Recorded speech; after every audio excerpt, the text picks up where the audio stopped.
What is up, bros, and welcome to the All Bros podcast. I am Jonathan. And I'm Caleb. And we are no longer a bunch of aspiring filmmakers.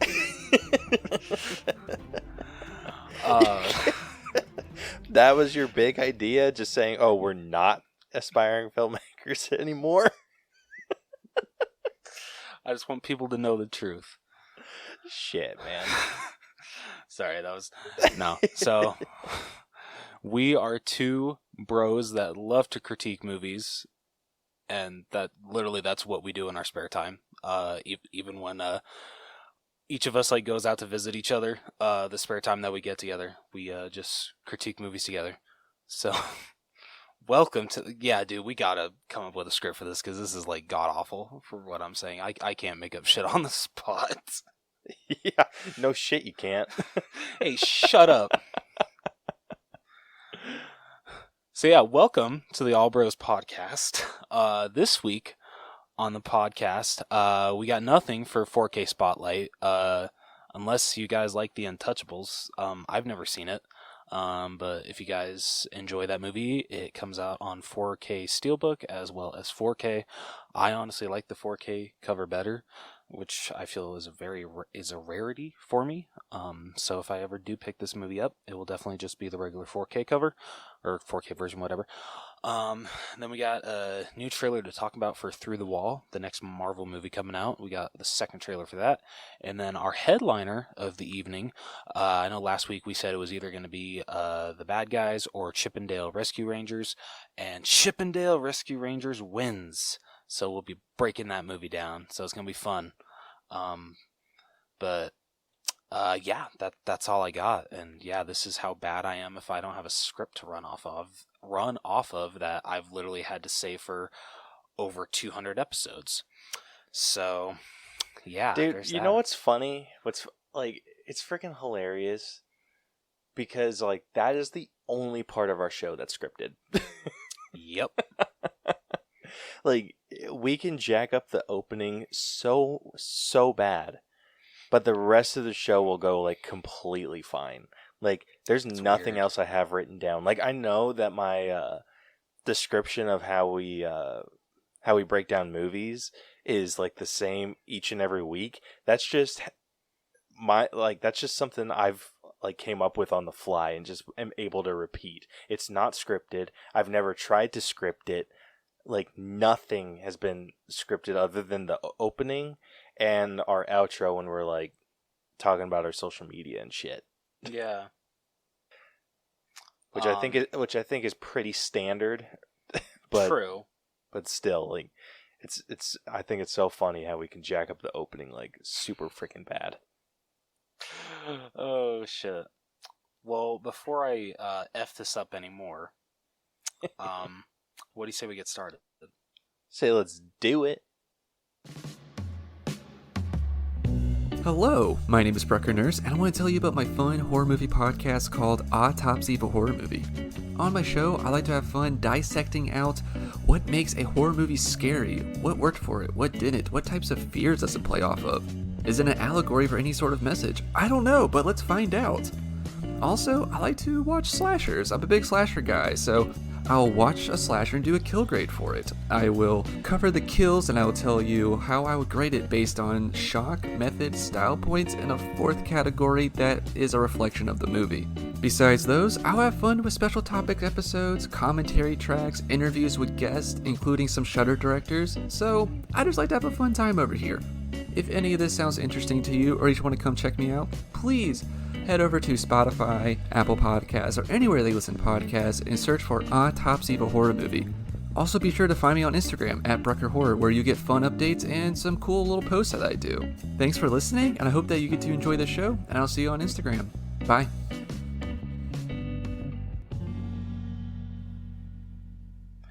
Alright, so, like I said, nothing for 4K Spotlight, so moving right into Through the Wall, where we got our second trailer for Thor: Love and Thunder, which comes out this July, and I don't know why, but I am not fully on board with this movie. Don't get me wrong, it looks like a blast. Taika Waititi I loved Thor Ragnarok, even though I know Hulk, Caleb wasn't the biggest fan of some of the things that he did with Hulk. He loved when, like Hulk was Hulk, but when he was smart Hulk, I know Caleb wasn't the biggest fan of that. Okay, he wasn't quite smart Hulk then. He was freaking toddler Hulk. Okay, that's true. That is very true. Yeah, toddler Hulk. So I can even agree with Caleb with that. I wasn't a fan of toddler Hulk. I actually prefer smart Hulk to toddler Hulk. You can go freaking jump off a cliff. Oh, good, because I was already planning on that after this episode. So you spoiled the surprise. Shit. I might have gotten a little dark there. Sorry about that. Where was I before making a joke about that kind of shit? Yeah, you were talking freaking blasphemy. Oh yeah. So like I said, I like Smart Hulk better than Toddler Hulk, but that's just my opinion. I know Caleb hates It's Smart a wrong Hulk. opinion. You can kiss my ass. But anyway. So yeah, like I said, I really enjoyed what Taika Waititi did with Thor 3. Had a blast with that. But I really don't know what's missing with this one. Like, I love that Chris Hemsworth is back as Thor. I mean, of course, because he's amazing, and it's really cool seeing Natalie Portman as being back as Jane Foster. All that fun stuff. But I'm just not fully on board with this movie yet. Any thoughts, Caleb? No, I can feel you there. We were talking a little bit about this before we started recording. I think the problem that this movie's going to have, at least with like the masses, is that this isn't as grand of a scale as the other two movies that we've had. Like, technically, you can count 4 if you want to include Shang-Chi and Eternals in there. But what Eternals and Shang-Chi had going for it was that it was creating a universe within the MCU. So it was expanding the MCU. Eternals, same thing, expanding. And then with Spider-Man No Way Home and Doctor Strange in the Multiverse of Madness, those were doing the same thing. Those were traveling outside of the MCU, traveling to different universes, like doing a lot of expansion. So I think where Thor is going to fall flat is it's not expanding on the MCU. It's kind of sticking within it, like what's already canon. I feel like obviously we're going to get some new stuff. Like it looks like we're getting Zeus. Yeah. It looks like we're getting a Council of Gods. Is that Russell Crowe playing Zeus? Yeah. Yes. That is Russell choice. Crowe. That is a great choice. Yeah, so we're going to be seeing that. I feel that this movie, and I don't know why I'm not like on board with this movie, because one show kind of did the same thing. I feel I can relate this movie to how Hawkeye was with the Disney Plus series, where like all the Disney Plus series before and honestly after. I mean, I haven't seen Moon Knight yet, but I feel those like honestly, like it kept expanding the MCU. WandaVision with the multiverse, same thing with Loki, even What If. Whereas Hawkeye was just like super grounded, just 2 archers in New York City. That was it. Trying to celebrate Christmas. So yeah, I feel that's like exactly the situation. Thor I feel is going to be expanding upon the character of Thor Odinson.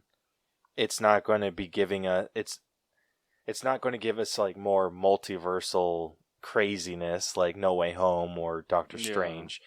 I think this one's going to be feel very grounded in comparison to those two movies. So I think maybe that's because like we just got off of the multiverse high, and now we're kind of bringing it back down to. And honestly, like, I'm kind of glad about that, because don't get me wrong, I love the multiverse. It's awesome seeing all of these like different characters like interacting. But I feel like sometimes you need a break from that and just tell a grounded level story. So I feel like maybe us talking about it has made me jump a little more on board with this movie. I'm not saying like I need like a third trailer, because I don't really think I want to see a third trailer. I feel that's going to spoil too much. I feel this trailer delivered a lot from what we need, not what we needed, but what they probably wanted us to see.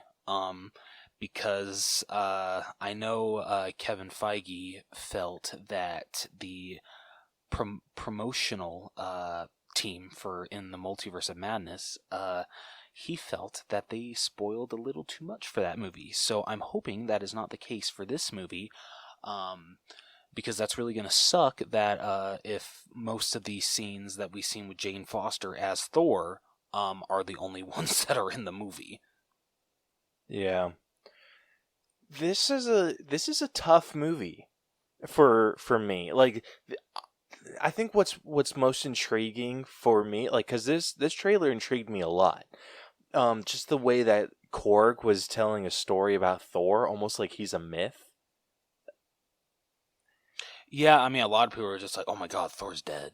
Like, no, Yeah, no. that's kind of what I was thinking, but I'm like, no, they wouldn't do that. Like, they wouldn't give Thor just like one additional movie. Like, it seems like they're kind of wanting to use Thor for whatever the future of the MCU holds in regards to like the Avengers and that team.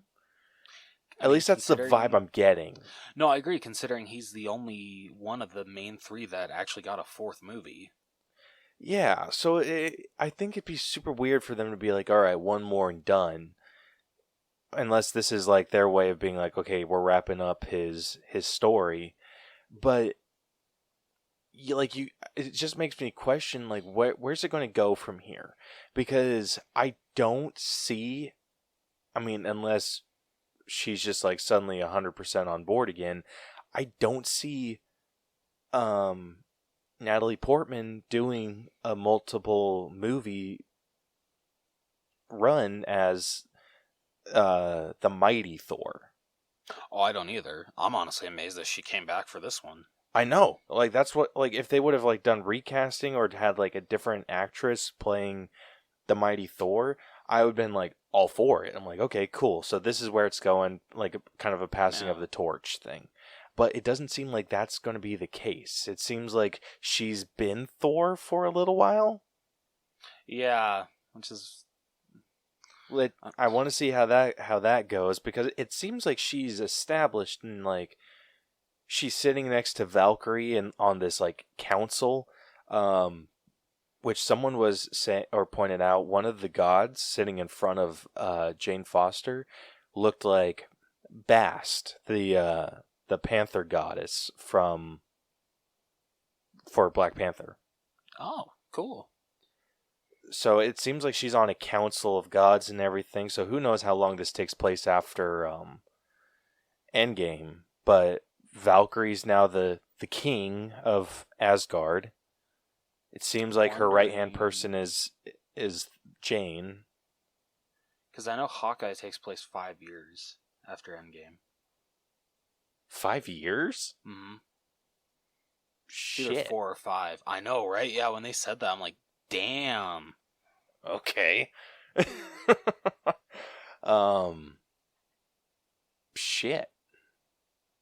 That's crazy. Like, I was expecting a few months. Like, I was putting this... You know, I'm second guessing myself. Let me check this out. You keep talking about Thor: Love and Thunder.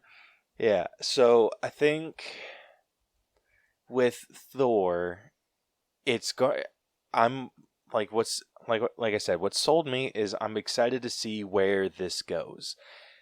If this is kind of like a wrapping up of Thor Odinson's story, like, so be it. But you kind of got to establish like what's going to happen with the Thor title. Is Jane going to pass it on to someone? Like, maybe an original character? Valkyrie, like, is she going to be like the new Thor? Like, which I would be all for. I would be 100% for that. Like, if they just wanted to be like all Thor. Ha. God, that was bad. Jeez, I hope that cliff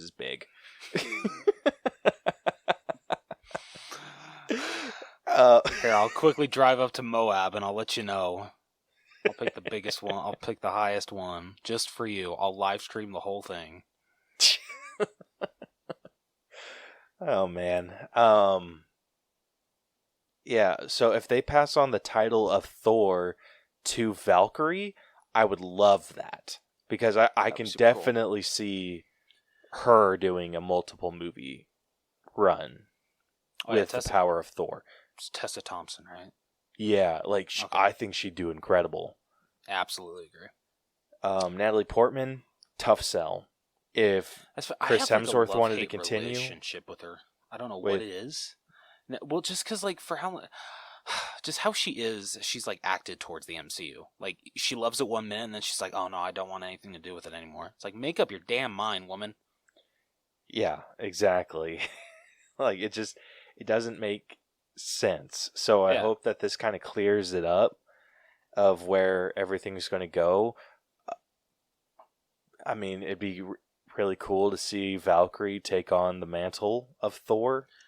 Like, honestly, I feel I'd probably rather much agree with that, because I don't know, like, don't get me wrong, like, I feel I gotta wait until I see this movie with Natalie Portman in action, but just, like, thinking back to San Diego Comic-Con, when frickin' Taika Waititi, like, went all out, like, got on one knee and, like, held out Mjolnir to Natalie Portman, and the way she just, like, kind of grabbed it, like, oh, thanks, and then, like, put it in the air, like, barely. Yeah, almost like she was embarrassed. Yeah, like, are you freaking serious? Like, come on. That's a freaking honor. I'd own that shit. I mean, though, okay, my justification for that is maybe she's a little bit more introverted than we assume. So maybe that was just an uncomfortable situation for her to be in. Fair. But, again, you're an actress. Freaking get over it. Okay, so I looked it up. So actually, Hawkeye takes place Christmas 2024. So is that like right after? No, so it says Hawkeye takes place during Christmas in 2024, so that makes it the furthest out show in the MCU currently. Every show and movie that has come out within the universe since Avengers Endgame takes place before Christmas in 2024, making Hawkeye the outermost project at this time. So when did Endgame happen? That's what I'm confused about too, because wasn't there like a 5-year gap? Like, yeah. So Infinity War came out in 2019? 18.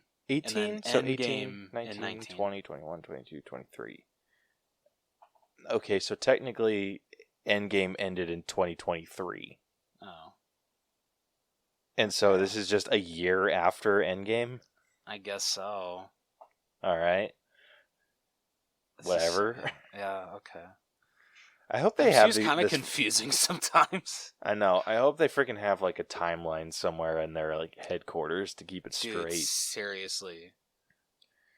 But anyway, getting back to Thor, I'm really excited to see them introduce the Olympians with Zeus and all of them, because that just means that I would be genuinely shocked if we did not get it, even like an introduction to Hercules, because Hercules is a big character within the Marvel universe.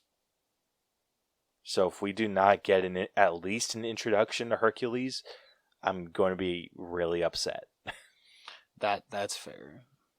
What do you think of Christian Bale as the what's his name? The God Conqueror or God Eater? No, Gore the God Butcher. That's what it is. He looks scary. Very, and the fact that it's Christian Bale just makes it even better, because oh my god, that guy's an amazing actor. Yeah. Kind of giving me some like one-off vibes. So I think this is a one-off villain. Which I'm okay with. Yeah, and with this being him being the God Butcher, kind of makes it's just kind of like making me think Thor's probably not going to make it through this one. So hopefully he's able to pass the mantle on. Yeah. To someone who's actually going to like continue to use it. It's funny how much we're picking on Natalie Portman. Dude, I'm just afraid. Like, she freaking bounced on the MCU once. Like, I'm not super thrilled for her if she's going to do it again. No, I absolutely agree. Like, it's got me worried. It's got me genuinely worried. So hopefully Tessa I'm praying if Thor dies in this, he passes the mantle of Thor on to Valkyrie. I think that would be awesome. No, I absolutely agree. That really would be. Yeah, other than that, only other real thing that I have to say about this trailer, other than Gore looking like nightmare fuel, not a big fan of his new helmet. That's fair. I can agree with that. I've always preferred the wings to kind of be separate. Like for it to be like a Viking helmet with wings attached to the side and kind of coming down. Like if they, but it's just the fact that it's like attached to it and then it like kind of sticks out a ways. Almost gives me like Wolverine vibes. Yeah, I can agree with that. Like, I want to like take a look at the helmet. Yeah, it just sticks out really freaking far and makes his head look fat. Like, it's got a really cool design. I would have brought the wings in a little bit, separated them from the helmet overall. Like, I would have just updated the colors on his helmet in from the first Thor. Yes, I agree. I would have made the wings a little bit bigger and done the exact same paint job, and that would have looked freaking killer. Even though I don't think it really looks like her, the Jane Foster helmet looks really cool. So I don't know. I would have gone with a little bit of a different design on the helmet. It just sticks out way, way far. Yeah, I can definitely agree with you on that. And like I said, it just kind of makes his head look fat, which is not great. Oh, come on, don't you want to feel like Dad Bod Thor is back? I don't think this is Dad Bod Thor. No, it's not, but I'm just saying, don't you want to get like vibes of Dad Bod Thor? No, honestly, I wish they would have kept him husky. Yeah, I agree. I think that would have been like so ballsy for Thor, and I would have loved it. Yeah, right? Like, okay. Freaking plumpy like he was in Endgame, not super 4. But if they wanted to just like give him more of that like strongest man muscle, like kind of, and I know you're gonna give me shit for bringing him up, like how Don Lee is, like that exactly kind of like Don Lee. Okay. If they would have kind of worked on giving him that build, which I know probably would have been a little bit difficult because I don't think that's the type of body Chris Hemsworth has. That's fair.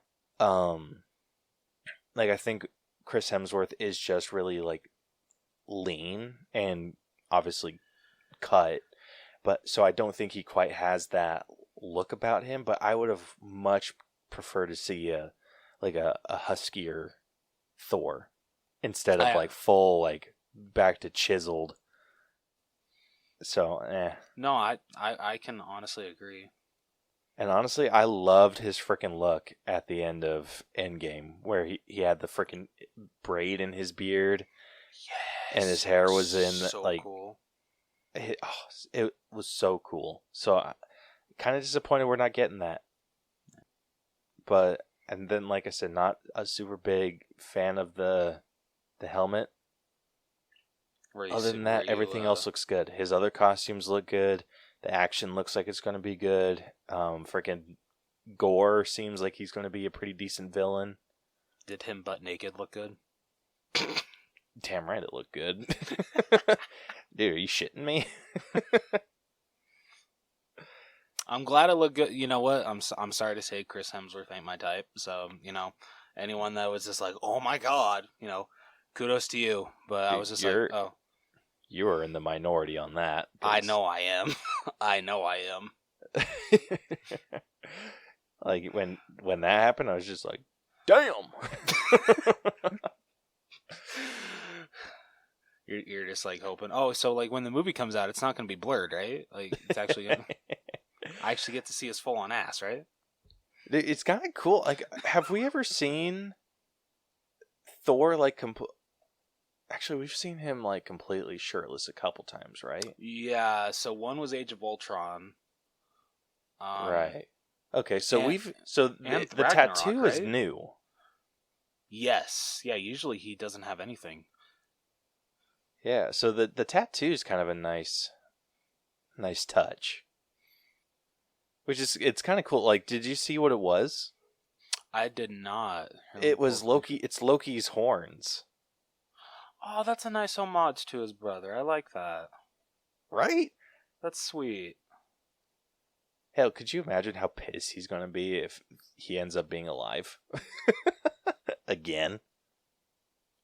It's like booking the appointment for the tattoo removal right now. Yeah. So, I can see a few things happening with this. Either Thor dies, or Thor retires as like a warrior. Yeah. And kind of becomes like a nomad. Or passes the title on to Valkyrie, because Valkyrie's already king of Asgard, so. That's true. But unfortunately, I do not see Natalie Portman continuing this role much further. I got the biggest plot twist that Taika Waititi could ever do. What's Passing the title of Thor on to Korg. There we go. I don't care that he's not a god. He's not a god. He's Thor now. That'd be the biggest twist ever. That would. You're actually thinking about this? No, like I'm just like, would that be bad? No, I'd be on. Okay. What if? So this is what. Oh, ooh, shit, dude! I might be onto something. I'm freaking marking this down. I have a new theory. Thor 5. Here we go. No. Oh, yes, but okay. This is what I'm thinking. This is like my total guess. Yeah. So this is how I think Thor 4 is going to end. I think either A, he retires, or B, he dies. One of those two things is going to happen. Either way, I think he is going to receive help from Beta Ray Bill. And Beta Ray Bill will be our new Thor character moving forward. Okay, that would be such a ballsy thing for Waititi to do, and I would love it. And the reason I'm thinking this is what is Thor going to pass on? Thor has to pass on his weapon. His weapon is Stormbreaker. The only person that wields a weapon called Stormbreaker in the comics is Beta Ray Bill. So I believe Beta Ray Bill is going to receive Stormbreaker. Jane is going to keep Mjolnir. And then Valkyrie is obviously still king of Asgard. So that's my guess. Okay, what episode is this again? 222. Okay, we're coming back to this episode after the movie comes out, and we're seeing Dude, if Caleb is right. straight up. Straight up. What a number for us to come back to. 222. Yep. So that is my guess. I'm freaking putting money down on it right now. That is what's going to happen in this movie. Honestly, I agree with him. I would love to see that. Yeah, I think Thor's going to sacrifice himself to so Jane and Beta Ray Bill can be the ones to kill Gore. Yeah, I love this. So, freaking called it, and I freaking dude. Part of me kind of hopes that Marvel hears this and takes this episode down, because that will just confirm everything. Bastard spoiled it before he even knew it. Yeah, they're gonna play. Someone's gonna take this to Kevin Feige, and they're gonna be like, "You're never gonna guess what this kid did."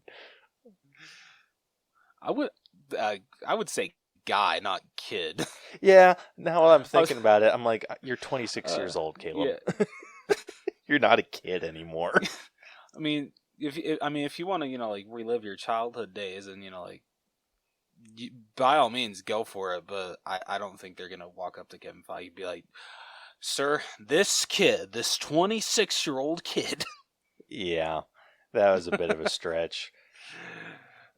We all want to relive our childhood. It's all good. Well, certain parts, not my whole childhood. F that.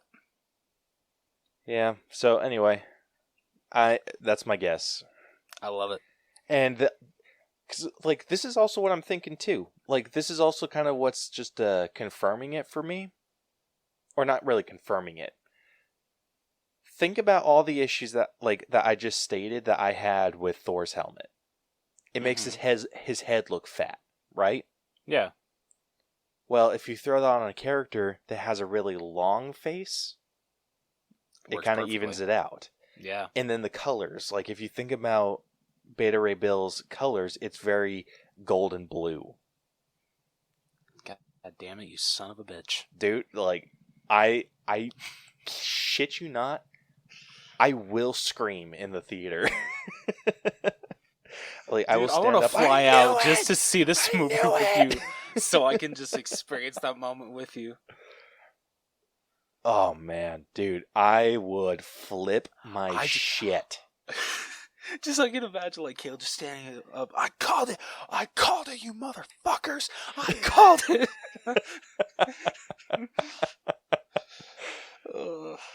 Shit. Oh, and now dude. he has to mark this episode explicit. Yep.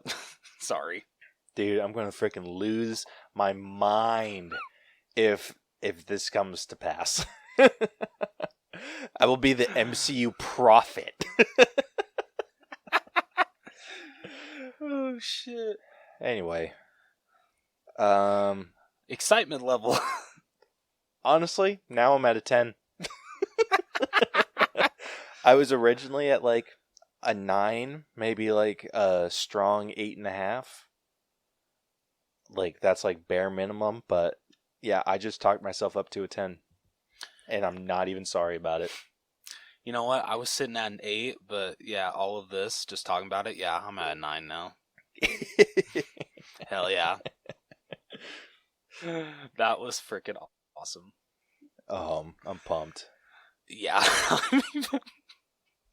I'm like, honestly, the most thing I'm pumped about to see if, like, Kate, you're actually right. Like, because that would just be the coolest thing to happen in All Bros history.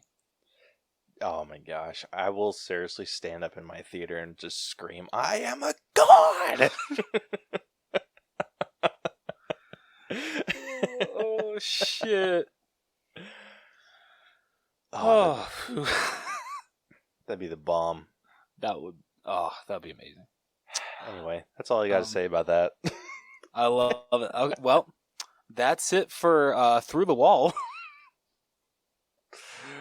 I feel that's like one of the longest we've ever gone just talking about one trailer. I love it. I know, and it's just because I just came up with that theory.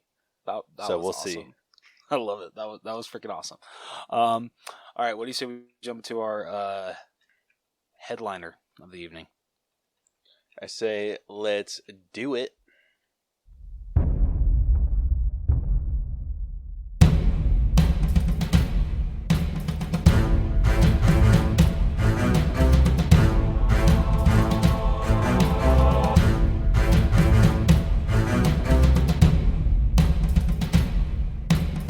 I know you gave me that like weird look. I was blowing a piece of hair off my phone. And I was like, what the shit are you doing? I want to get like real close up, bro. Like, you know. I know it was like you were getting real close to the phone, puckering your lips. I'm like, shit, dude. Like, I'll turn my freaking camera off. Hey, don't make this weird. Don't make it weird. Me make it weird? You were making it weird. Oh, shit. Okay. Before I make this any more uncomfortable for Caleb. Not possible. Okay, good. Okay, well then, challenge accepted for next time. Let's headliner of this week, Chip and Dale Rescue Rangers, the movie. I don't know why I said it like that, but yeah. You kind of have to specify that. You kind of do, considering it's the exact same name as the show. Yep. So yeah, Chip and Dale Rescue Rangers, the movie, premiered on Disney Plus. I'm not going to say this past Friday, because that would have been the Friday before this episode comes out. So it premiered the 20th of May, and Caleb and I watched it day one while I was out there in Georgia. And so yeah, we're here to break it down.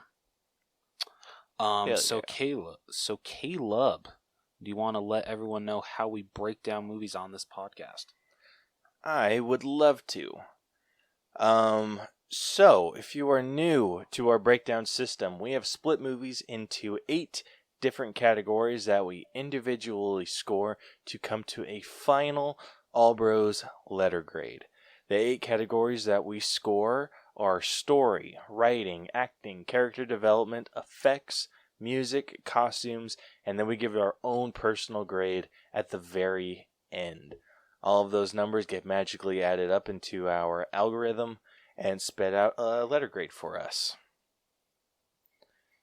So, if you have not seen Chip and Dale Rescue Rangers, the movie, only available on Disney Plus, Rose is about to spoil the entire freaking thing for you. So, go check out the movie, come back, and then you can listen to this episode. And honestly, if you've been able to avoid the cameos that are in this movie up until this point, I am honestly amazed, and I applaud you, because literally they spoiled one of the biggest cameos literally the afternoon this movie came out. Yeah, and it wasn't. Bullshit. It did not take very long. Yeah, freaking bullshit. They didn't even wait the whole freaking weekend. So thanks, IGN. Really, really appreciate that. Thank God me and Caleb had already watched it. Yeah, no, dude. We watched it the afternoon it came out, and after the movie was over, you started scrolling through Facebook and Instagram and found a freaking post about it. They did not waste any time. No, they did not. So yeah, it was bullshit, but whatever. Here we go. So, in a world co-populated by humans and cartoon characters, Chip and Dale meet in elementary school and become fast friends. Fast friends. Shouldn't I say best friends? I'm going to say best friends. Fast friends doesn't make sense. Well, if it says they become fast friends, yeah. I think that just means that they became friends really quick. Almost immediately. I mean, didn't we do that? No, ours was kind of a slow burn. Oh, ouch. Okay, well, think about it. Kidding. Me and you met in junior high. We didn't really hang out all that often. We didn't start hanging out until 9th grade. Yes. So there was a couple years where we knew of each other, but we just didn't hang out. So that's not quite becoming fast friends. Okay, fair enough. Right. This one was here. It was they met each other, and then we're almost instantly friends. Yeah. Okay. All right, fair enough. All right. They later moved to Hollywood, and after appearing as extras on commercials and live-action television series, star in the successful television series Chip and Dale Rescue Rangers in the early 1990s. When Dale gets his own show, Double O Dale, the two have a falling out, and both series end up canceled. 30 years later, Chip is a successful insurance salesman, while Dale spends most of his time on the fan convention circuit. The two are contacted by their old co-star, Monterey Jack, who owes money to the Criminal Valley gang due to his stinky cheese addiction. Monty warns the pair of a trafficking operation where tunes are kidnapped, have their appearances altered, and are shipped overseas to produce bootlegs of their works for the rest of their lives. Later, the two are informed that Monty has been kidnapped. They later meet police Captain Putty and Officer Ellie Steckler. The latter reveals herself to be a big Rescue Rangers fan, and with the police's hands tied, she suggests Chip and Dale investigate on their own. Chip and Dale visit Bjorgensen, the cheesemonger, Monty's cheese dealer, and ask about the Valley Gang. They are taken to the Uncanny Valley part of town and meet the gang's leader, Sweet Pete, an adult version of Peter Pan, and his henchmen, Bob and Jimmy. Realizing they are investigating his bootlegging business, Pete tries to capture the pair, but the chipmunks escape. The two later share their discoveries with Ellie, learning that she is not in good standing with Captain Putty due to acting on a bad tip and raiding Nickelodeon Studios with disastrous results. With Ellie's help, the chipmunks sneak into a bathhouse to steal Peter's fitness tracker. They trace his movements to a dock warehouse, though it is already abandoned by the time the police arrive. Inside, they find a large operating machine designed to alter Toon's bodies, along with several Toon parts, including Monty's mustache. At the police station, the pair argue over the loss of Monty and their past quarrels, but smell the scent of Monty's cologne. Realizing either Captain Putty or Ellie is working with Sweet Pete, the two flee the station. At the ongoing fan con, they try to convince Ugly Sonic, the biggest cameo to happen in this movie, and we'll talk about it when we, really get into the story. But if this got spoiled for you, I'm so sorry. I feel so bad. So they try to convince Ugly Sonic to ask his FBI contacts for help, but Pete and his henchmen arrive, having tracked Dale using his social media posts. In the ongoing chase, Bob is restrained by Tigra and Lumiere, but Chip is caught by Pete and Jimmy and taken to the warehouse. Ellie is also lured there by Captain Putty, revealing he is part of the Valley Gang and has been covering for Pete, including giving Ellie the false tip. Sweet Pete has Ellie call Dale to lure him to the warehouse, but Ellie sends a coded message using Rescue Rangers episodes. Dale realizes Ellie is in trouble and reaches out to Gadget and Zipper, now married with children, for help. Dale enters the warehouse using a firework, which gets lodged into the machine and stops it before it can be used on ship. The machine goes haywire, transforming Jimmy into a fairy and Pete into a giant amalgamation of various Toons. While Ellie fights and defeats Putty, Pete chases Chip and Dale through the warehouse, revealing it to also be where the bootlegs are filmed. The Chipmunks lure Pete to the docks and use a ploy from their show to trap him. The FBI, led by Ugly Sonic, arrive to arrest Sweet Pete. He fires a cannonball at Chip, but Dale blocks it, falling unconscious. Chip fears Dale is dead and apologizes for his behavior over the years, but Dale reveals he was protected by a golden pog Chip gave him. The Chipmunks free all the bootlegged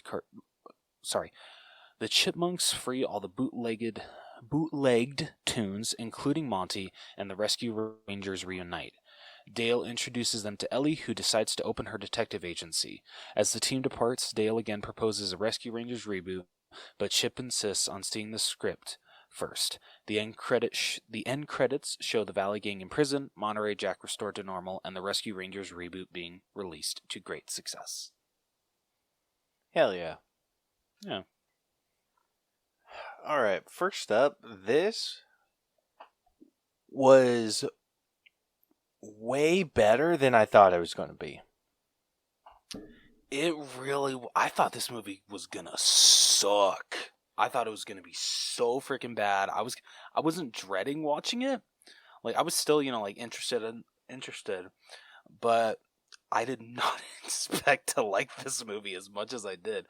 Now, granted, I haven't seen a lot of the original Chip and Dale Rescue Rangers. I've only seen bits and pieces. Honestly, I think I've only seen probably one or two actual full episodes.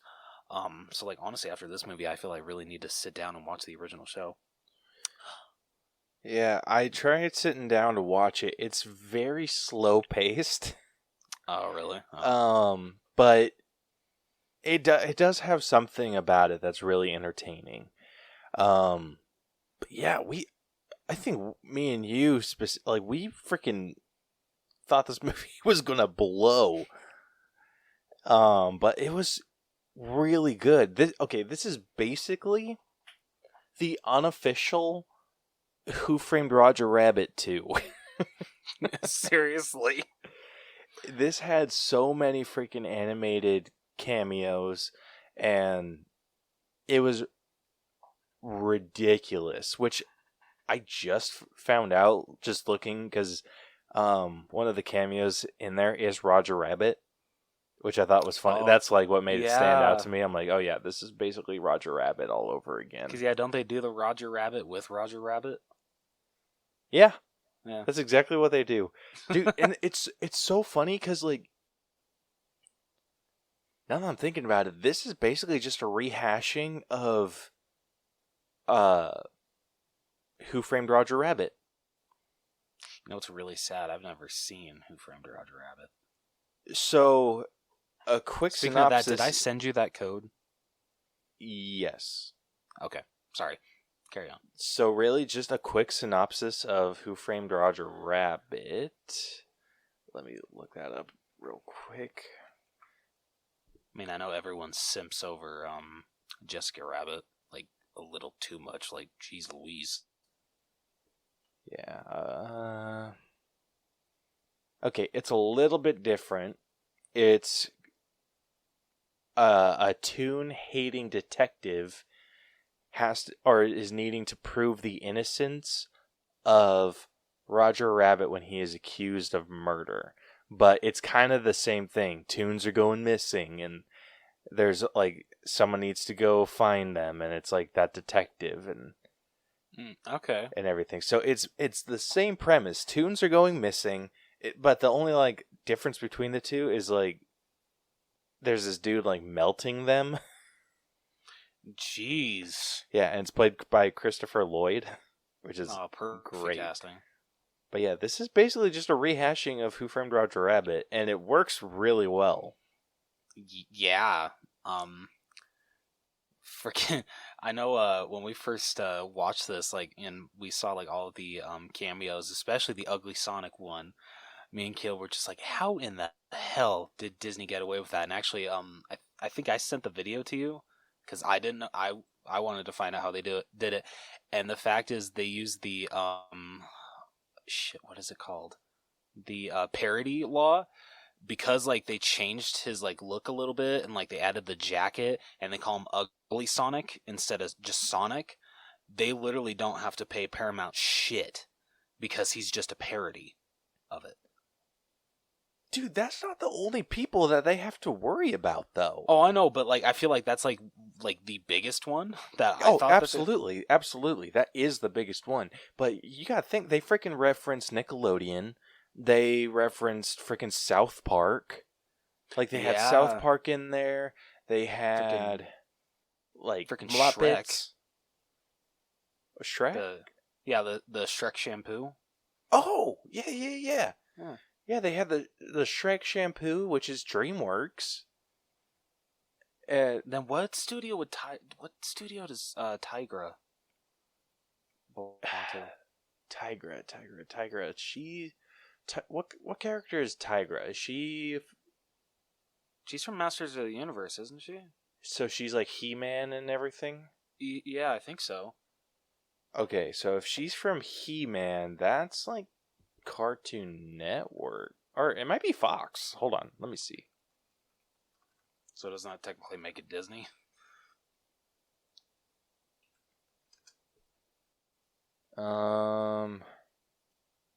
He-Man technically falls under the Warner Brothers.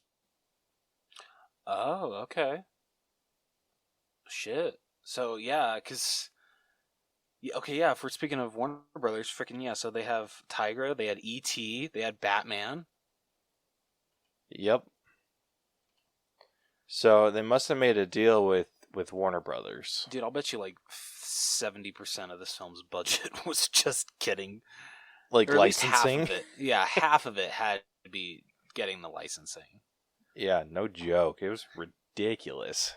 I mean, I loved all the cameos and like nods to all these properties. Freaking the joke that they made for Cats, that was freaking hilarious. Oh, the Uncanny Valley. Yeah, that was great. I don't hate that movie as much as everybody else does, but that was a great joke. Yeah, I mean, we didn't really hate that movie. Not fair. I mean, let's not even get into that movie. Yeah. But I mean, the story that they told was pretty good. It wasn't like groundbreaking or anything, and like I said, it just kind of felt like a rehashing of Who Framed Roger Rabbit. Yeah, I mean, I haven't seen Who Framed Roger Rabbit, but I always love seeing, it doesn't matter who it is, I love seeing a movie that it focuses on two best friends, they kind of have a falling out, and then, throughout the rest of the movie, it's just them, like getting back together, remembering the good times that they had, and at the end, they're back together again, everything's all good. I know it's been done a million times, but I still love those kind of stories. Yeah, like I said, it's not groundbreaking by any stretch of the imagination, but it was well done. It kept a really good pace, I felt. Absolutely. Entertaining as all hell. Yeah, and it was this hour and a half flew by, I felt. Yeah, and I mean, we'll get into it more with effects, but it was just cameo upon cameo upon cameo. It was freaking insane. Yeah, and like I said, we'll get into it, but they had a lot of shit that they had to deal with for this movie, and I think they executed it as well as they could have. Yeah, I absolutely agree. Like, I feel this movie could have been a total train wreck. Because I don't think a lot of people were really looking forward to this. They honestly thought it was not a stupid idea, but I feel that the direction that they were going with for a Chip and Dale movie, people were just like, oh god, this again, you're bringing the animated characters into the real world, it's going to be another Smurfs, and I feel it is nothing like that. Not even a little bit. It's just I think what helps is, like, Smurfs was trying to be like, oh, Smurfs are actually in the real world. It's like they're animated cartoons that are part of the real world. And I think that just kind of helped a little bit. It did, yeah. I love the idea of a world where humans and cartoon characters coexist. That sounds awesome to me. Yeah, it's really cool. This kind of kills me to do, but I think for my story score, like we said, nothing groundbreaking. It was good though. Yeah. But I think I'm like in the 78 range. You're gonna hate me because I'm sorry, I'm going higher than you. I'm gonna go an 84. I mean, it's justifiable. It is. It's justifiable. And I think you would change your mind if you knew Roger Rabbit. Probably.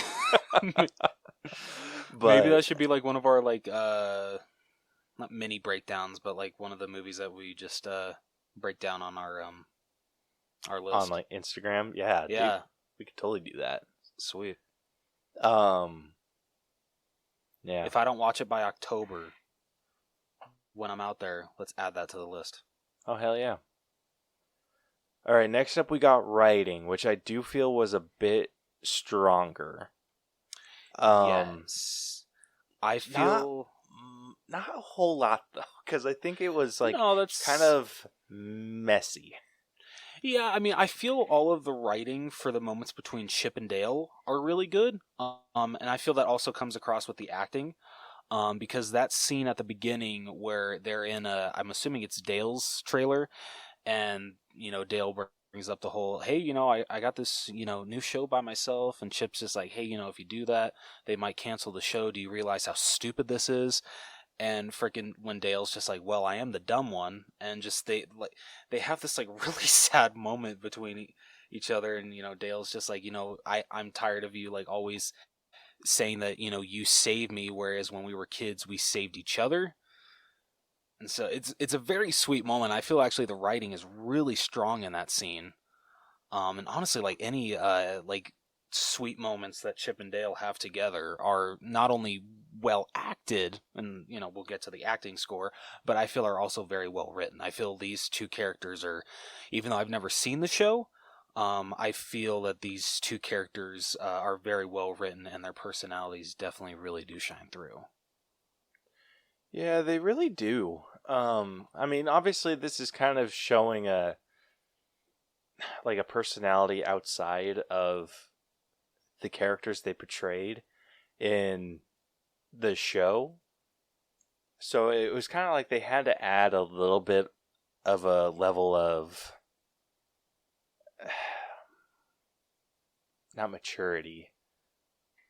They basically just had to make Dale seem like he's smarter than he came off in the show. But I mean, it was pretty well done. But I mean, again. I think there was a lot of weird stuff like that they threw in there, and it was like mostly with like cameos, like with what's his name? Bob the Warrior Viking. Yeah, that one was a little weird. Yeah, when he like fell and like I think a lot of the jokes in regards to the animation style that each character had was really weird. So like Bob, he was one of those people from Uncanny Valley, and they like him, Chip and Dale were all kind of talking like, "Oh, who are you looking at?" And he's like, "I'm looking like right at you."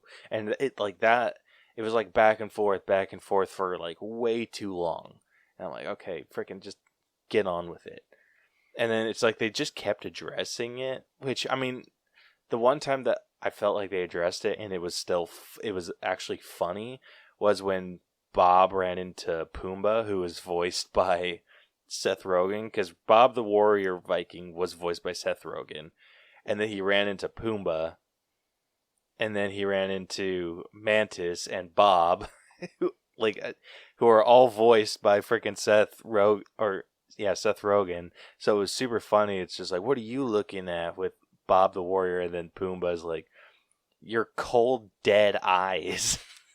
And then Mantis is like, yeah. And then Bob like just adds on to it. Like, I thought that was really funny and well done. That was a good joke. But I think like any other time that they addressed that was weird. Yeah, you know what? I can agree with that. And honestly, I feel that was like really the only time that I laughed at the joke with Bob. Yeah. Unfortunately, I think Sweet Pete's dialogue also was a little lacking. It's almost like he would dialogue for too long. A lot of people are saying like they might. I don't know if they meant to do this, but apparently, with the actual actor that voiced Peter Pan, he kind of went through the same thing that this Peter Pan went through. That's hilarious. Yeah, so like legit after the movie came out, the guy, I don't think it was kind of like the same thing that with the lady that voiced Snow White. I don't think they would let him like audition for like anything else. Nobody else wanted to cast him. He was kind of just like pushed off from Hollywood after doing Peter Pan. That's such bullshit. Like, unless he couldn't do any other voices, like, there's no excuse for that. Yeah, I agree. So yeah, so it's kind of like a true story. But like Peter Pan didn't exactly sound like a kid either. No, it's true. No, no, it's absolutely true. But that's messed up. Yeah, feel bad for the kid. Yeah, but the man. I guess the man.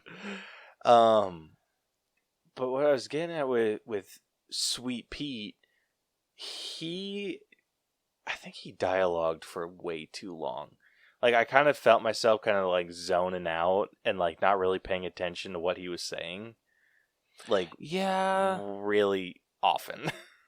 I don't know what it is. And I get he's supposed to be a grown-up Peter Pan, and honestly, I feel like this kind of goes more into acting. But I did not like the voice for Peter Pan. I get it; he's supposed to be like kind of like a mob boss Peter Pan now, but I would have liked a different voice for him. Like, what kind of voice were you thinking for him? Because I mean, I have a similar issue. Like, I think the voice was off. I think Will Arnett was just trying to play Mafia a little too hard. Yes, I absolutely agree. Trying trying to think who I would have picked to do his voice as grown up.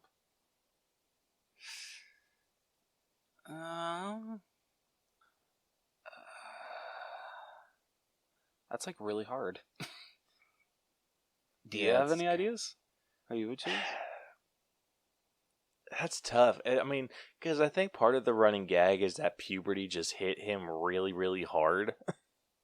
That's true. And so, like, in that sense, I think the voice does work pretty well. Yeah. But I think they just played up on the mob boss too hard. Yeah, I absolutely agree. Like, it's tough because, like, they gave him such a distinct look.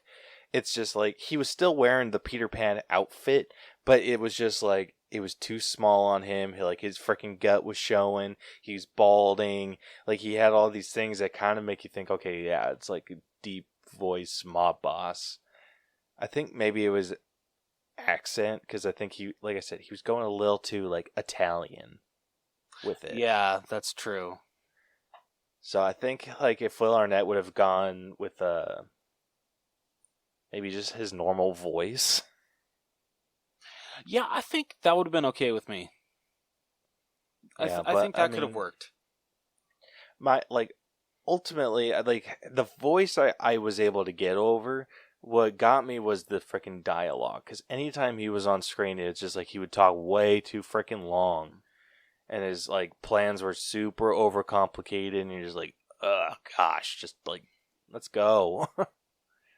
And pick it up.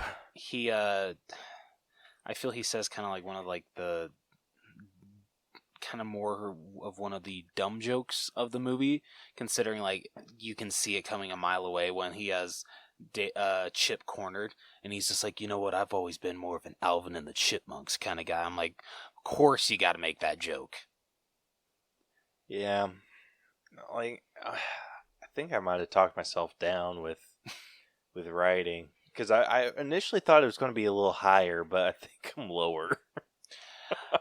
I will absolutely agree that, like, writing is lower than story. Speaking of story, really quickly, I mean, I know we already graded it, but what were your thoughts on, like, the whole, like, if, like, a cartoon character was in debt to oh my god, what was the organization? The cheese place? No, what was Sweet Pete's name of his gang? The Valley Gang, wasn't it? The Valley. Yeah. How did you feel about, like, if they were in debt and they couldn't pay it, like they were literally freaking, kidnapped, their mouth literally erased, which is all types of effed up, like, oh my god. To where they can't scream, they're thrown into literally just making bootlegs of their movies for the rest of their lives. What are your thoughts on that storyline? Honestly, that's what kept my score pretty high with the story. It was an interesting twist. So, like, with Who Framed Roger Rabbit, the guy that was kidnapping Toons was just straight up killing them. But the only way to kill them was to, like, dip them in acid. That's dark. Yeah, it's crazy dark. Like, oh my gosh, when we watched that movie, I'm excited for this. They freaking show from beginning to end one of the freaking cartoons getting dipped in acid, and it is haunting. Oh god. Like, it's straight, it would give a kid PTSD. Like, it's bad. Jeez. Okay. Well, yeah, I'm really. And anyone who's like listening to this that's seen Who Framed Roger Rabbit knows the scene that I'm talking about. It's like that freaking distinct. But anyway, getting back into it, the bootlegging thing, I thought was incredible. I thought that, like, that twist was perfect, because it's just like, okay, is someone just, like, kidnapping them? Like, what's the deal with this? Oh, nope, you're making bootlegs to pay off your debt. Like, I was like, that's interesting. That's like an interesting twist. I absolutely agree. I loved it. Yeah, so I thought that was really cool. Freaking ballsy of them to do that with a character like Flounder. Seriously, like, oh my god. Freaking, like, when Chip and Dale get to where they have like the machine where they like, you know, add parts, take away parts of these cartoon characters, and you see parts that they had taken away from like freaking cartoon characters. Me and Caleb were like trying to point out ones that we recognized, and one that we saw was Jimmy Neutron's hair. Yup. Dude, that was nuts. Yeah. It's insane, but it's like such a cool Easter egg. Yeah, Love that it's like- shit. Gosh, like, I want to go back and just pause on scenes like that where they have a bunch of like cartoons in one shot just to see who I can pick out. Yeah. But dude, like, freaking crazy, like what kind of stuff they were able to do. Absolutely. So, I mean, like, so yeah, like I said, that's what saved story for me. That premise and all the shit that they threw in with there, that's what saved the story for me. Otherwise, without that stuff, I probably would have been in like the mid 70s. Okay. Like fair. maybe 74, 75 area. But I think with just the twist that they threw on with the bootlegging, Yeah. just it got my attention in the best possible way. Unfortunately, though, it was not good enough to save the writing for me. So I think that's where I'm going to throw my writing score. I think I'm going to throw it in like the 75 area. I absolutely agree with you on that. Yeah, 75. All right. I don't think I said what story averaged out to. So story averaged out to an 81, and writing averaged out to a 75. So moving on over to acting, we have Chip, who is voiced by John Mulaney, Dale, who is voiced by Andy Samberg. We had Kiki Lane, who played Ellie, who was the cop that kind of helped them out. Sweet Pete, voiced by Will Arnett. Then Captain Putty, who is voiced by J.K. Simmons. Does it say who voiced Ugly Sonic? Yes, Tim Robinson. What else has he done? Excellent question. Name sounds very familiar. He does a lot of voice work. Oh, okay. Not a whole lot of things I think you would have seen. Okay. Yeah, not a lot of stuff. Okay. The two are the couple that I recognize is he played this character Doug Frederick in Human Resources. Never heard of it. It's on Netflix. It's kind of a spin-off of that show Big Mouth. Oh, okay. Cool. And then he was also in one episode of Solar Opposites, which is that Rick and Morty, not really a spin-off, but he's in Rick and Morty. Star Trek Lower Decks, he did an episode. So it's a lot of side characters, like, so much like this Woody's one in this movie. Yeah. So, but I mean, he killed it. I mean, I was telling Caleb it would have been great if they could have gotten Ben Schwartz. there's probably legal things there. Oh yeah, I'm sure Paramount would have not let them do that.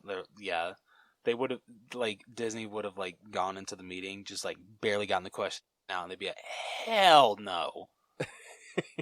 Do you know how successful our Sonic movie series is right now? We ain't letting you tarnish that. Yeah.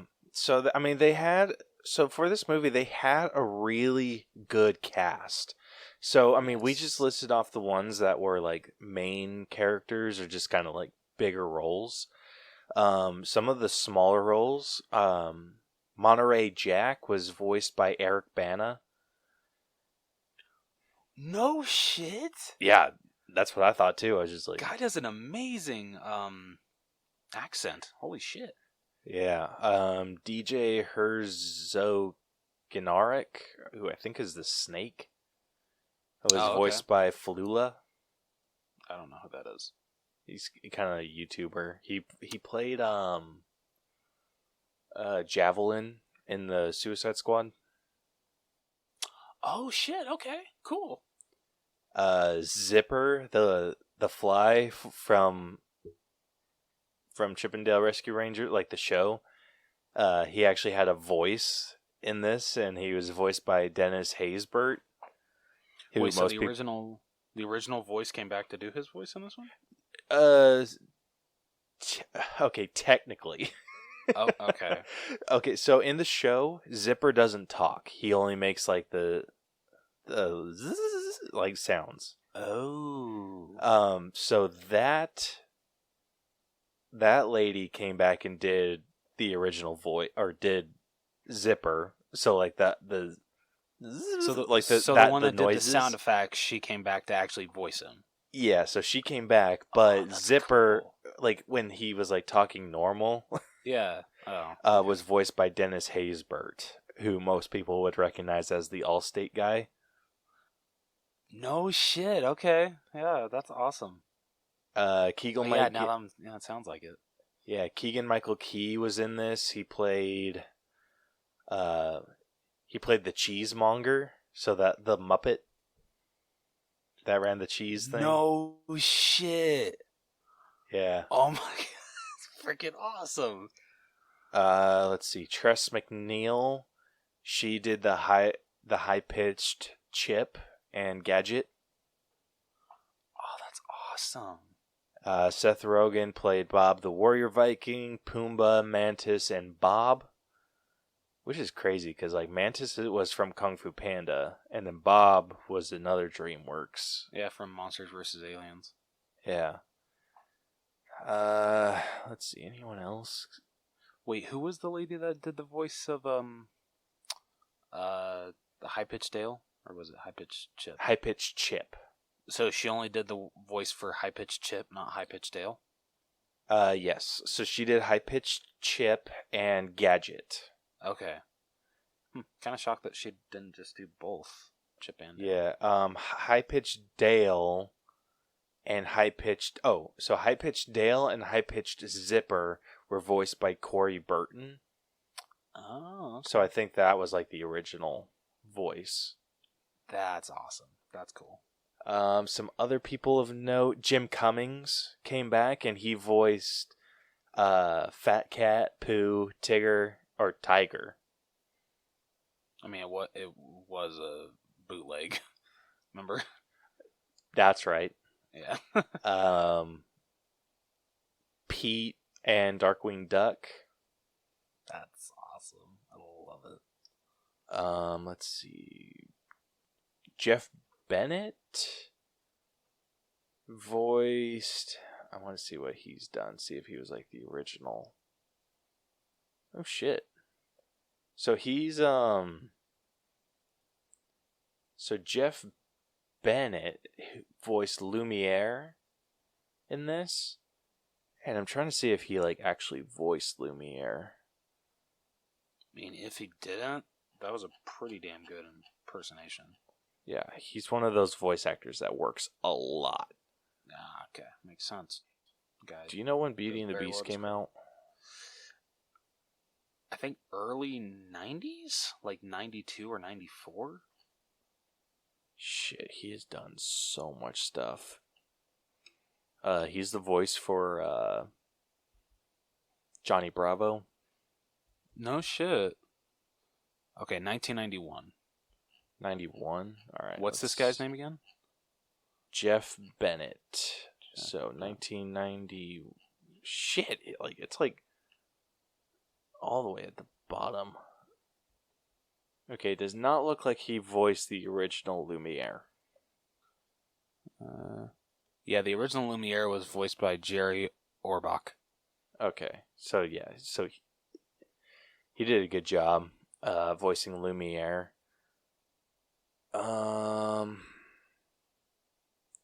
Charles Fleischer voiced Roger Rabbit. And he's like the original voice for Roger Rabbit. That's awesome. Oh, that's cool. David Tennant voiced Scrooge McDuck. Oh, that's so cool. Which that's super cool because he voices Scrooge McDuck in the new DuckTales show. Oh, sweet. Hell yeah. That's awesome. Let's see. Paul Rudd voiced Paul Rudd. Oh, shit. Yeah, I forgot he was in that. Or not voiced. Paul Rudd played Paul Rudd. Yeah. Because, didn't he play, like, Ant-Man instead of Ant-Man? Wasn't that the joke? Yeah, okay. So that was kind of cool. So, yeah. That was, like, it's just like a crazy cast of people. So, anyway. So who's your top 3? Like, I feel like Chip and Dale are going to be like the obvious pick for top 2. Oh yeah, absolutely. So who's your third? Honestly, number 3, I would actually give to the guy that did the voice of Ugly Sonic. Because he was just, you could tell he was having a blast. Yeah, you could tell he was having a freaking blast with it. Because I freaking love the line when he signs the freaking autograph to, like, the 2, like, skater kids. And they laugh at him. And he's just like, oh, yeah, they always laugh at me. They, what is he? He's just like, it's not funny if I'm actually in on the joke. And Tiger's just like, are you, though? Oh man. So I would give it to him. Number 2 I would give to oh my god. Who voiced Chip again? John Mulaney. John Mulaney. I would give him number 2. For I don't know, for some reason I had like a hard time at first hearing John Mulaney's voice coming out of Chip. But it grew on me very fast, and I loved his performance. He was actually very good with the dramatic moments that he needed to do as Chip, which honestly, like, really amazed me. Because I never expected to actually have some emotional moments in a Chip and Dale movie, but he did a great job. And then number 1, I would give to Andy Samberg, who did the voice of Dale, because I freaking love Andy Samberg, and he was amazing in this role. You can... Like John Mulaney, he did great with the emotional scenes that he needed to do as Dale. He was just a hoot to listen to as this character, and I had a blast whenever honestly both of them were on screen. I loved watching these two riff off of each other. So yeah, that's my top 3. That's fair. Hard to argue with, but I think I'm going to give my number 3 to J.K. Simmons, who voiced Captain Putty. Good choice. And yeah, so I love J.K. Simmons, and he kind of played like a J. Jonah Jameson type character, just like captain of the police force. I mean, he does it so well. Why change it, right? Yeah, of course. Like, I think he just did a great job, and especially like the way that he was like laughing at Ellie for like just doing like crazy messed up shit or like messing stuff up, and just like you can't even do this right, and love that. And then when she was fighting him, like, I thought that was hilarious. That was a very well choreographed fight, I feel. Yeah, so we'll get into that with effects, but I just had a blast anytime he was on screen. I don't know what it was. I think it was like partial effects, partial it being J.K. Simmons and everything. It was funny. Yeah. Like, my favorite line was when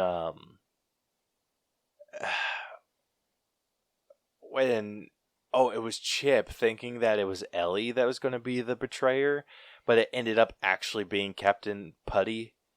And he's just like, it's always the police captain. And he's just like, that's so stereotypical. And he's just like, well, if it ain't broke. He's not wrong. Or it's like, it's so predictable. And he's like, that's what I told him. But like, if you got a good thing going, like that whole thing, like that whole scene, like J.K. Simmons does such a good job, dude.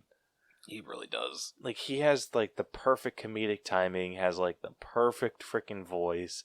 Loved everything that he did. Anytime he was on screen, I freaking had a smile on my face. Like, honestly, I feel his comedic timing is so good in like anything because I don't think we're supposed to laugh at the part, or maybe we are, but I don't. Did you ever play Spider-Man 3 the game? No. Okay, there's a point in the beginning where literally he calls Peter into his office and he's just like, Parker, that's the third call I've got about lizards walking around Central Park. Giant lizards! And the way that he just says it, it's freaking hilarious. I'll have to find the clip and send it to you. It's so great. And then I think I have to agree with you with John Mulaney as Chip and then Andy Samberg as Dale. It was a good time. It was a really good time. I think they were a great comedic duo and loved every second of them. But I think Andy Samberg just knocked it out of the park a little bit more than John Mulaney did. Absolutely agree. But, I mean, it was close. It was really, really, really close. So where are you sitting at acting? Because this one was an interesting one for me to score. That's fair. I mean, I feel for how much I just loved John Mulaney and Andy Samberg as the two title characters. Like I said, just like hearing them riff off of each other and just like they made this movie so enjoyable. Voicing these two characters.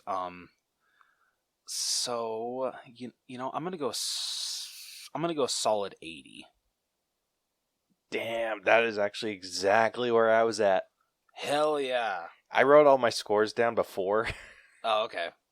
So yeah, I had it right at an 80. I think the only thing that brought it down for me were some of the extras. Some of the extras were just not good. And I don't think whoever played Ellie, I don't think she did a super great job. Yeah, that's fair. That's fair. Like it was a really hard sell for me, like almost like believing that she was talking to and like animated chipmunks. Like you could almost tell that she was acting by herself. Yeah. Hey, at least it's nothing like a frickin' them holding Garfield in like the early 2000s. Straight up. If you guys want to see horrible like CGI, people like, you know, like when someone says, "Oh, hey, you're supposed to be holding a cat right now, you know, pretend you're holding a cat." If you want to see horrible CGI with the person whoever CGI'd Garfield in, like, go and watch that movie when the I think one of the God, what is it? Not vet. No, yeah, I think one of the vet techs is has to hold Garfield because literally her hand is like, it feels like an inch away from actually touching his fur. This is why we have references, people. Exactly. All right. Next up, we got character development, which you kind of have to do for Chip and Dale as a team. Yeah, you can't just do one. And honestly, like I said before, I love movies where, you know, two people start out as, you know, best buds, they have a falling out, and then by the end of the movie, they're back together again, all is good. It's been told over and over again, but I still love the storyline to death. So I loved the character development for these two, watching them first start out as becoming like you pointed out in Wikipedia, and Caleb saying, you know, them starting out as fast friends, they become best friends very, very fast. You know, just watching them grow up, go to Hollywood, get the show, Chip and Dale Rescue Rangers, but then, you know, Dale wanting to go out on his own because he always feels like he's the sidekick. And then fast forwarding to present day, and them having to come together to solve the case of, you know, Monterey Jack going missing or being kidnapped, whatever. And just watching their relationship continue to get better and better, and them coming together as the movie continues to grow, and them becoming a team again until the ending when, they're back together again. They're even, talking about the Rescue Rangers reboot, which actually for some reason I didn't even pick up on the on the end credits. I didn't realize that it actually did happen, and it's well received. For some reason, I didn't pick up on that, or I didn't notice that. Well, because apparently it says in the end credit scene they actually do a reboot, and it's well received. I didn't notice that. Like, is that real? It's not real, is it? No, it's not real. Like, like they say, oh, hey, we did a reboot and it was very well received. Like, honestly, that'd be kind of funny if they actually did decide to do a reboot for Disney Plus, even though the tagline for this movie was "It's not a reboot, it's a comeback," which it's a funny tagline. I liked it. Yeah. So yeah, I really enjoyed the character development of these two. Like I said, it's a tale that's been done to death with two best friends with falling out and then coming back together again. But I eat it up every single time, and they did a great job this time around with these two. Yeah, I absolutely agree. I think they did a pretty good job. I think they kind of followed a basic formula for it, which, I mean, I think it worked out in its favor.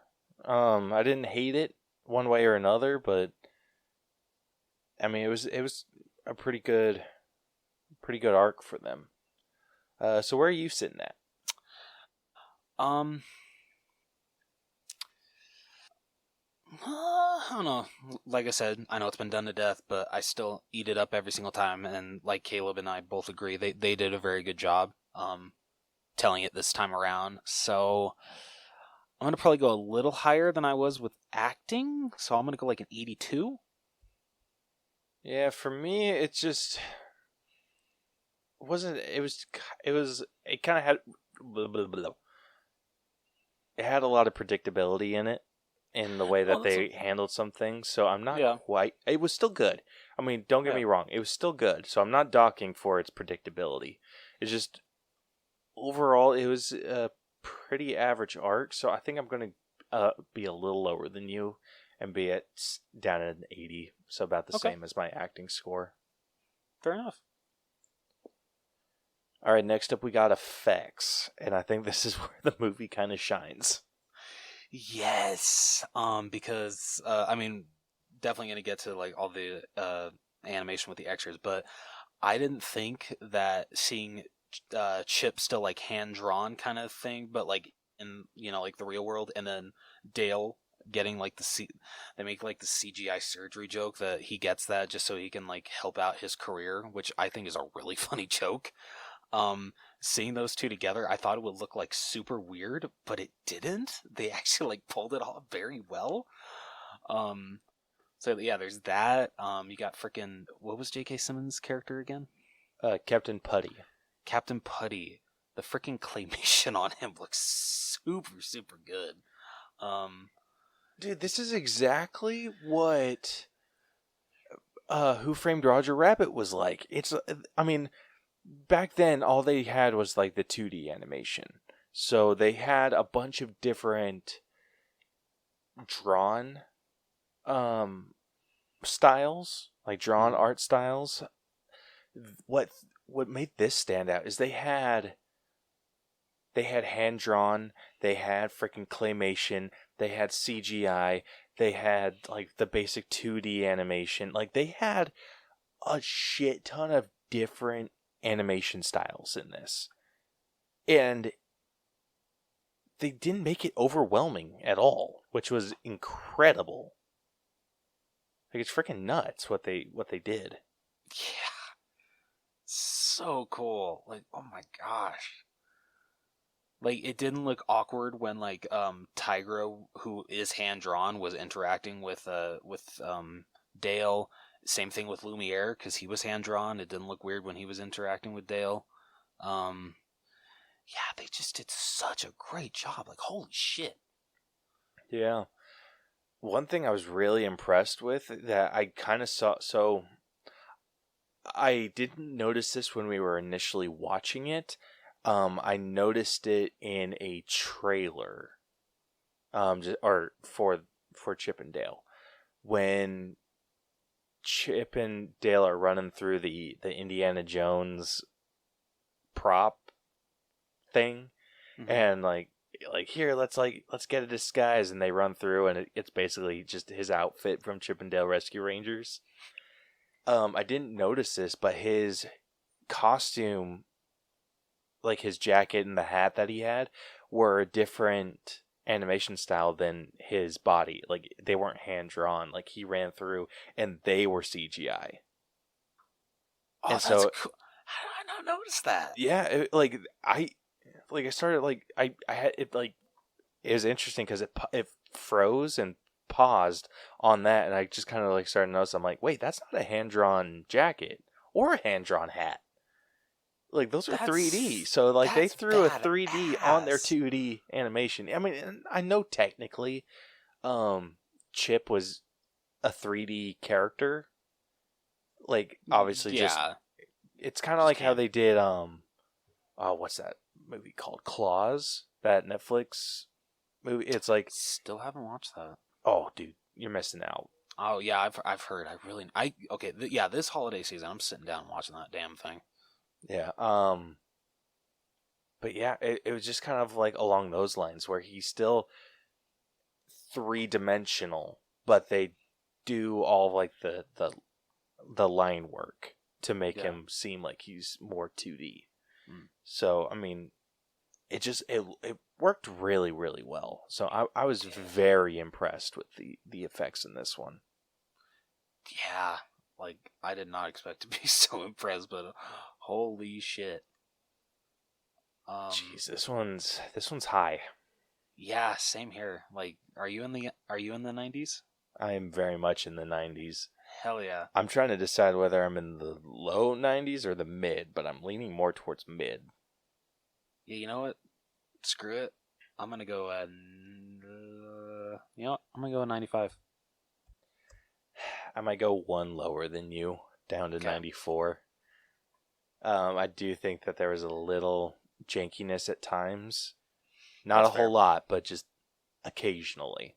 Yeah. And I think it was usually when they were interacting with real world objects that I was just like, that doesn't quite look right. Okay, you know what?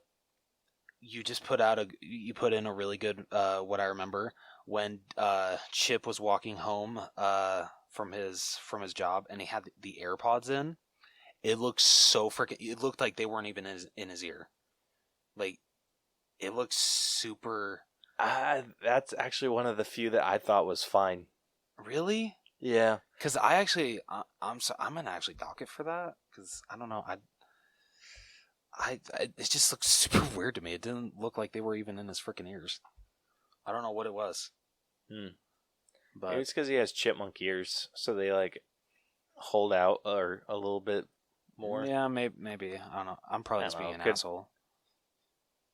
Maybe, but it's 1 point. Yeah, but now it's a solid 94. Yep. All right, so effects averaged out to a 94, and then I don't know if I said character development averaged to an 81. All right, moving on over to music. Nothing too special about this, unfortunately. you got nods to the original theme whenever Dale would mention it. And would sing it as well. But no, I don't think I brought it up too much, though. No, I absolutely agree. Other than that, it's really not that memorable. I mean, there is that song at the beginning when they first meet, and I think it goes like, oh, best friends are hard to come by or some shit like that. I honestly don't remember how it goes, so it didn't really stick in my head. Yeah. I think I'm at a 6. Yeah, I can agree with you on that one. All right, next up we got costumes, and with this one's difficult because it's technically live action, but it's like not. So I think we're just going to go off of character design. Okay. For costumes. So Chip and Dale have a fantastic silhouette. Yes. And absolutely. I cannot dispute that. But I mean, they had like a really decent amount of animated characters in this, and everyone looked really good including Ugly Sonic. Like, that looked like they just straight up ripped off the model. You could definitely tell they changed like a little bit of the face. Yeah, okay, so really the Just a only little thing bit. that they did was they added a gut and they put bags under his eyes. Yeah. And that's how they got away with not having to pay Paramount. Well, and also calling him Ugly Sonic, not just Sonic. Yeah, so I mean, that was really well done. Captain Putty looked really good. Sweet Pete, I mean, I think his design could have been a little bit better, but I mean, not much to complain about there. Yeah. Like, if you're just thinking old, balding Peter Pan, I mean, they nailed it. knocked it on the head, yeah. Yeah. But, I mean, it's hard to argue that this was pretty good. Yeah, so I'm honestly at a 9. Same here. Alright, last up we got our own personal score. Want me to take this one? Or do you you're want signing off, I'll handle this one. Okay. Or I'll take it first. Okay. Like we said, this movie was a big surprise. It was a lot better than I thought it was going to be. Very entertaining, highly entertaining. You could honestly make a drinking game if you wanted to watch this with friends or whatever of catching cameos. Because there's like a ton of cameos in this. It is Don't ridiculous. give Brooker any ideas. That's all I'm saying. Yeah, no, right? Like, that's a good way to freaking get plastered. But it was good. It's hard to argue with that fact. It was really, really good, and I was genuinely impressed with it. So I think I'm going to give it an 82. Okay. It was fun. Wasn't my favorite thing. I'm probably not going to watch it like over and over and over again. I'm probably going to give it one more run through just so I can catch some of the cameos. And hell, I might even just not even watch it. I'll probably just go back and like watch a YouTube video, be like, "Oh, the cameos you may have missed." There you go. Because there's probably like 100 different videos that you can watch about that. Oh yeah, absolutely. So that's probably what I'm going to end up doing. But yeah, probably. I mean, unless Iris expresses interest later, probably not one I'm going to go back to a lot. But it was good. It was really good. So yeah, like Caleb said, this was a pleasant surprise. This was very, very good. I loved seeing the dynamic between Chip and Dale. Like I said, I've only seen like maybe 1 or 2 episodes fully of the show.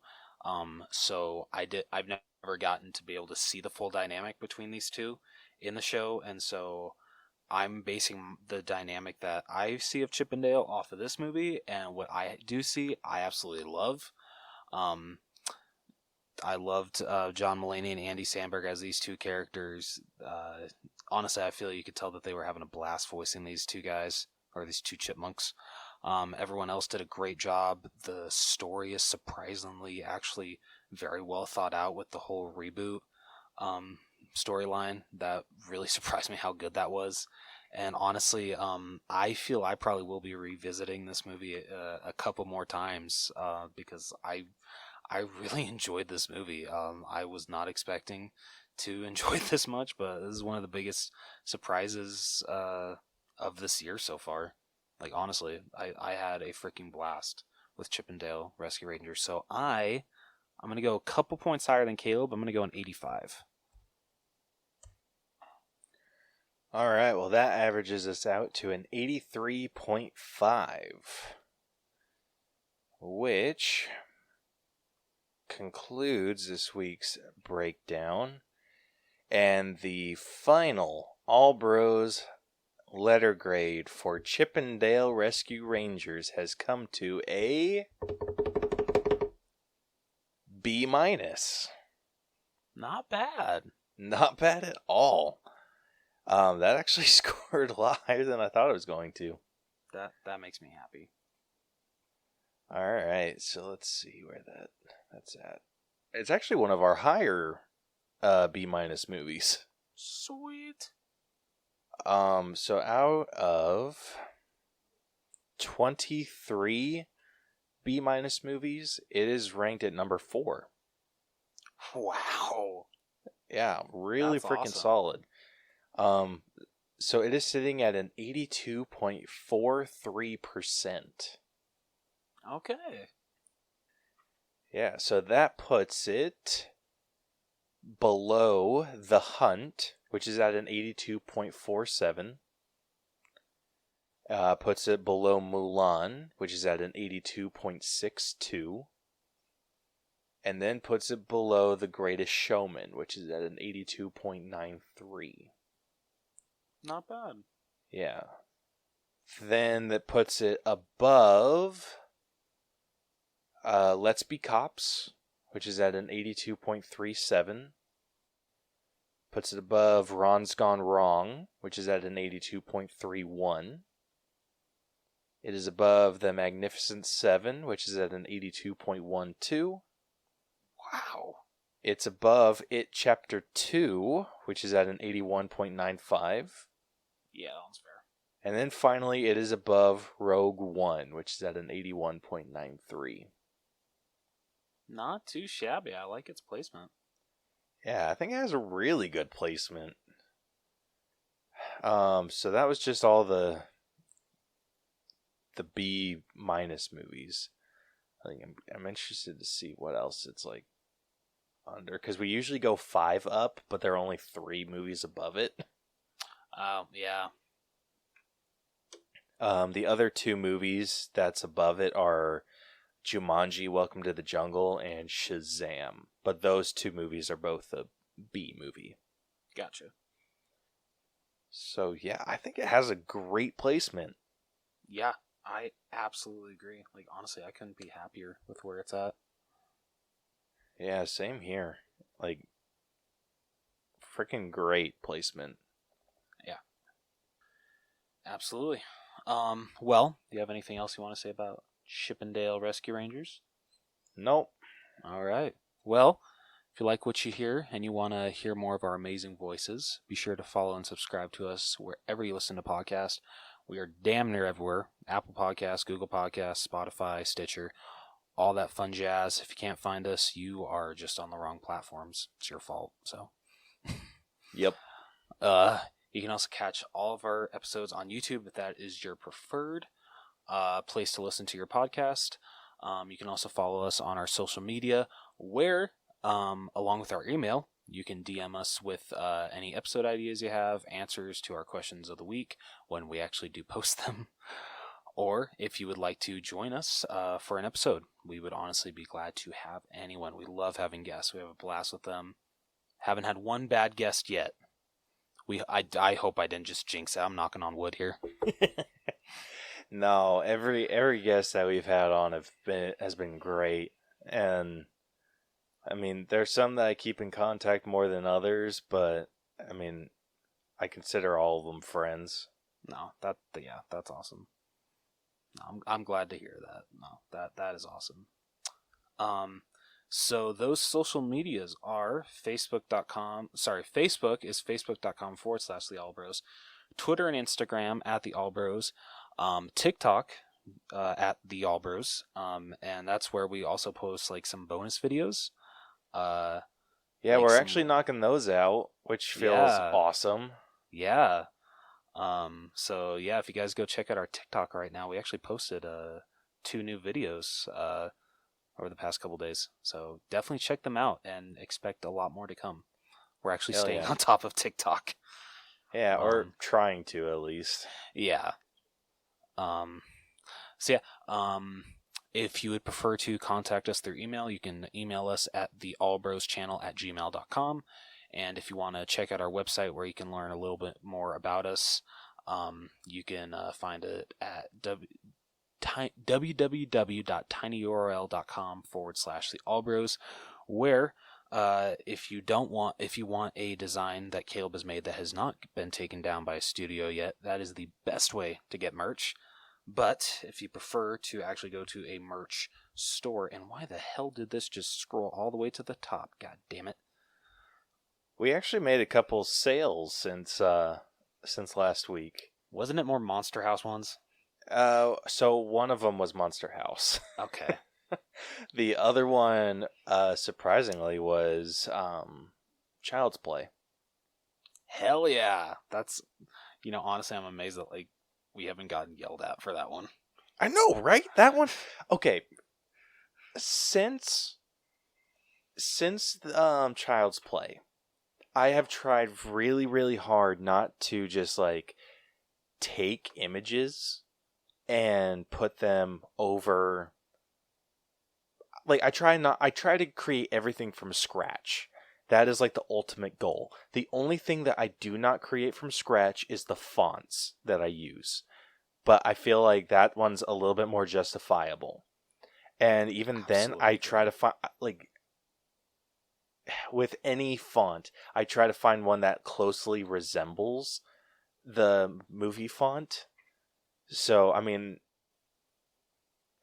I feel like font is free game. But all of the background images, everything else I create by hand in one way or another. There's some times where I'm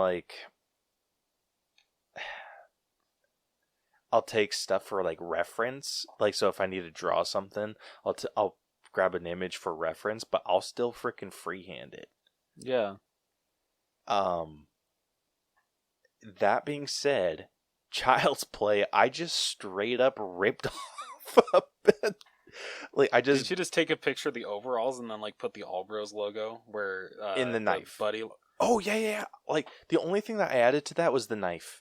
That is the only thing I added to that picture. Oh shit. Actually, I don't even know if I added the knife. I might not have even added the knife. Wow. I'm gonna look at it real quick. Oh, that's funny.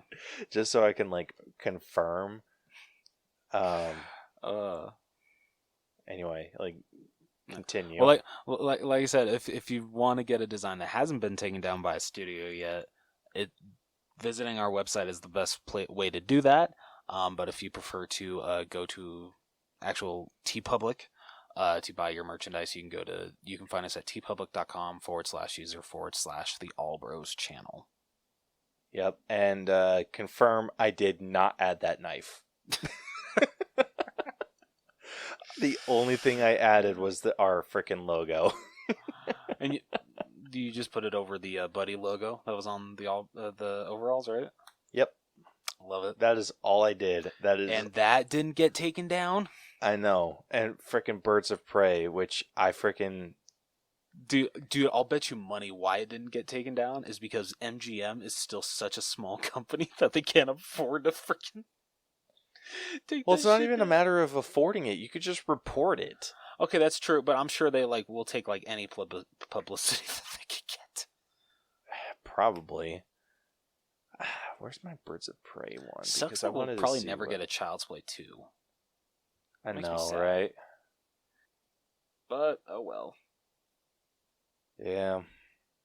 Trying to find the damn Birds of Prey one.